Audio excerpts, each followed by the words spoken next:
Hi everyone, it's Jerry. I have an excellent game to share with you from Linares, 1991. I think this is one of Vasyl Ivanchuk's best games. He has the white pieces here against Garry Kasparov. Opening, Sicilian defense, an anti-Sicilian line, bishop b5 check, Moscow variation.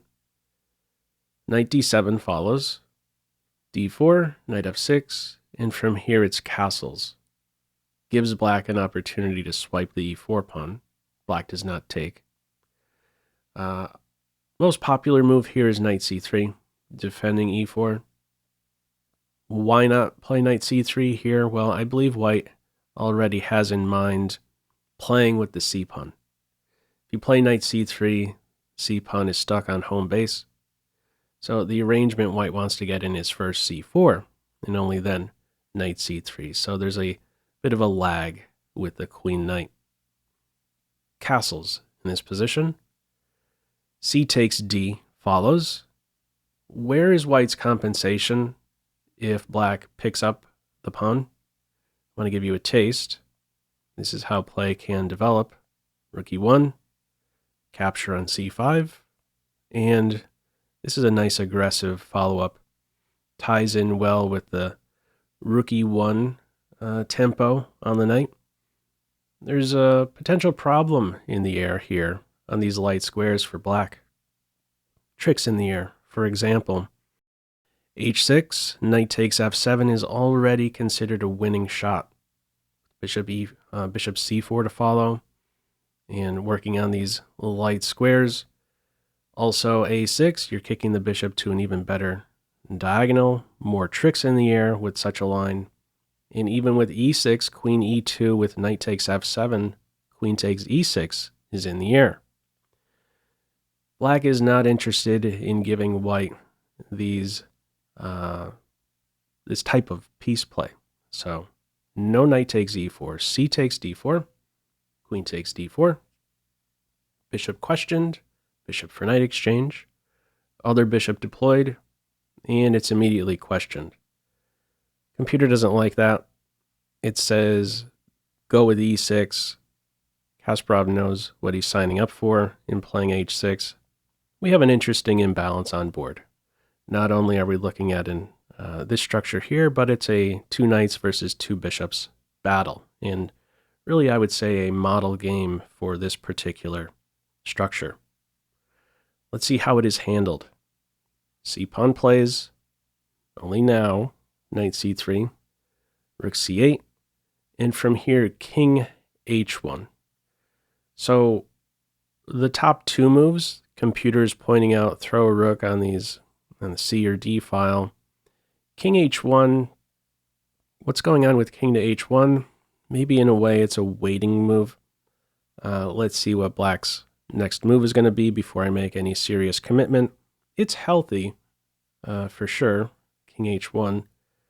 This is a half-open g file. A black major piece will be on the file soon enough. The g pawn will no longer be pinned. Also, if there is a kingside pawn you're going to advance in an aggressive way, it would be the f pawn, two squares. You're now off of any tricks on this diagonal with the king on h1. So it's a very healthy move, king to h1. Follow up, h5. This move raises an immediate question for white. Am I okay allowing this pawn to step foot on my side of the board? White says, yes, I am okay. The move played here is a4, cutting out the b5 break. If white tries to hold up this h4 move, now this is a typical knee-jerk reaction, meeting h5 with h4. But in this case, with this structure, with this g file being half opened, it would not be a good choice, not a good idea. Let's see why. If h4 is on board, just to point out the evaluation, it calls it completely equal now. This is a big issue, this g4 square. It's accessible to black. This rook can quickly occupy this square, and it would become a best piece. Very invasive, irritating piece, pressure on the pawn, restriction on the knight, nice lateral influence. And if you're thinking about G3, that's not without its issues. Light square weaknesses, unopposed light square bishop, both bishops unopposed.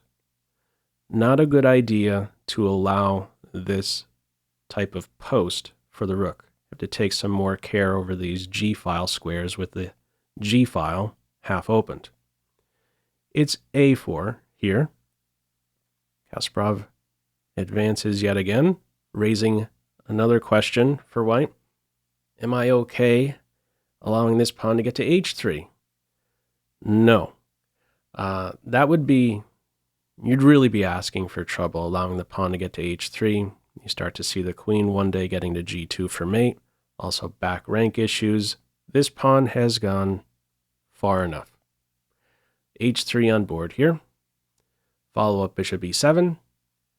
Now comes B4. And from here we see A5 carving out a square here on C5. I wondered a bit about a different move order here. Rather than B4, why not maybe play first A5 and then maybe shoot for B4 to have some grip on these dark squares, or at least with A5, some focus on the B6 square, make this pawn backward. If you play with A5 here, this pawn could turn out to be a bit of a liability. So what am I talking about? Well, this would be a nice follow-up. Queen C7, pressure here, defense, Queen C5. Playing the Sicilian, queen exchange is usually helpful to black. The major pieces, the remaining major pieces, the rooks will usually be more active than the white rooks. The queen's off. Also, king safety. Black has the more vulnerable king. So pretty much want to keep the queens on as white. This is where we could see the A5 pawn maybe being a liability. Not able to get in B4 here. Maybe it drops off. There's some pressure here with a maneuver like this. So we don't have a quick A5 move here. Instead it is B4. In comes A5. Met with B5. Space for white on the queen side. Queen C7. Got to play a little defense here. Knight D2. Offer of a queen exchange declined. Rook G8. Rook activated on the E file. Wasn't doing anything wonderful on the A file. Mate threat on G2. Rook G1. Seems very passive, but it remains solid here for white.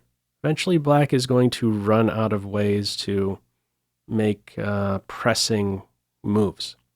White will be able to make forward progress. So let's see what this looks like. From here, Queen F4. Targets F2. Rook babysits the F pawn. This queen cannot be maintained. She will be challenged shortly. Follow up from here is B6. Computer is pointing out shoot for some F5 move here. This is what it has its eye on, F5, and it's prepared to play with this structure here. It says position like this, it likes it for black, even though there's all these isolated pawns. There's pressure on white's queen side, C4 in particular. Also, this knight could maybe be undermined. If you're pushing the F pawn, this is a hole. That's the way the computer wants to play it. It's willing to take on all of these isolated pawns. Doesn't like taking on F5 in this position. Anyhow, Kasparov does not play with F5 in this position. It's B6. And from here on out, it's white who's pretty much going to be in the driver's seat, and black is just kicked around one move after another. Knight E2 first, a retreat, but this is one of the, I believe, one of the last retreating moves you're going to see by white from this point on. Where do you go with the queen? If you go to e5 or g5, you're running into f4 with tempo, so she goes to h6. Favorite move of this game coming up here, we have c5. It's not a top move in the computer's eyes, but wait until you see the amount of pressure white is going to exert on black after this move. It's a beautiful pawn sacrifice. The other move it has its eye on is f4, nearby f5. Okay, f-file may be opening up, maybe knight to f4 into d5 ideas. It's c5 in this position. How many times is this square covered? 4 times. Pawn sacrifice. This is a clearance for a knight c4 jump. Now, how do you take on c5? In the game, it's rook takes c5. Computer says this is now a losing position for black, but even with the best move here, taking with a pawn, it calls this close to +1. Knight c4, black would have to go into this passive state. This here being the passive piece, the rook. Not a comfortable situation for black, however you slice it. Black not attracted to some passive position like that. He takes with the rook in this position. Also, if you take with the b pawn, knight c4 is there yet again, and you're not saving this point. Also, there's a connected passer for white. So black's play from here is with rook captures on c5, knight c4 follows, king f8. There's no saving these 2 pawns here, so king makes a run for it. B pawn tracked, connected passer, throws a punch as well. Black now running in reverse. f4, f5, capture on f5, rook takes f5, and white hops to this open file now. Nearby, rook c8. Ideas of maybe knight d7 in the air in that position. King continues to run. And now I like the timing of this move here. We have now g4. Black's play is rook c5. If you take on g3 here, en passant, rook takes pawn is there with check. Rook takes rook follows. And this here will be a problem for black. Rook c8. No great way to defend the bishop there being pinned. King f8, queen f8, both met with knight d7. Bishop will be lost shortly. So we do not see this capture here en passant. It's rook c5, rook exchange. From here, knight c4, perfectly healthy. Pressure on the pawn, get ready to go with the pawn.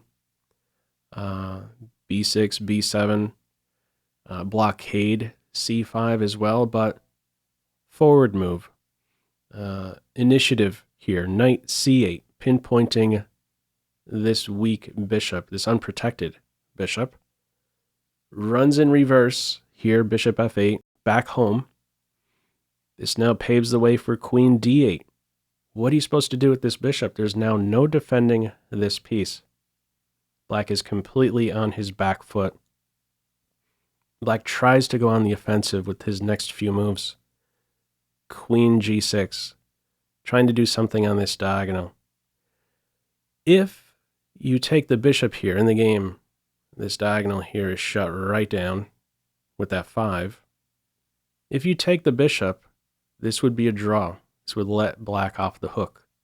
Queen d3 would be there, hitting the knight, threatening a mate in 1 as well. There's some fancy checks right around the corner for black.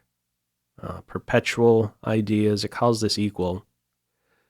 Unnecessary to allow that type of activity. Let's just shut down, let's just tame this one piece. f5 is the move.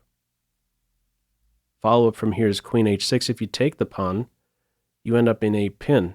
Your queen would be lost. So he tries another diagonal. That too, shut down with g5. All right, let's try this one. Not happening.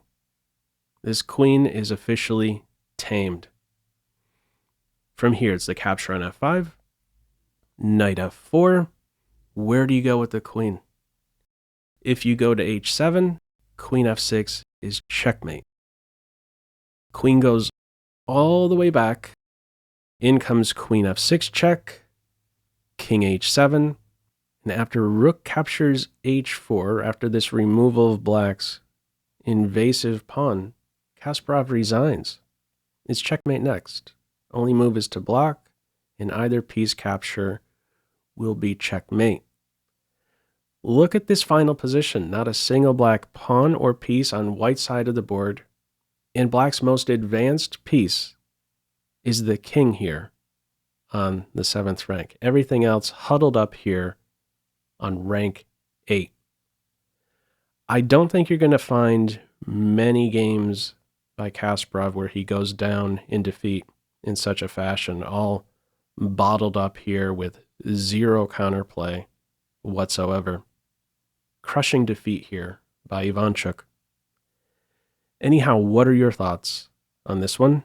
Feel free as usual to leave any feedback to this video in the comment section below. I hope you enjoyed it and maybe took a thing or two away. That's all for now. Take care.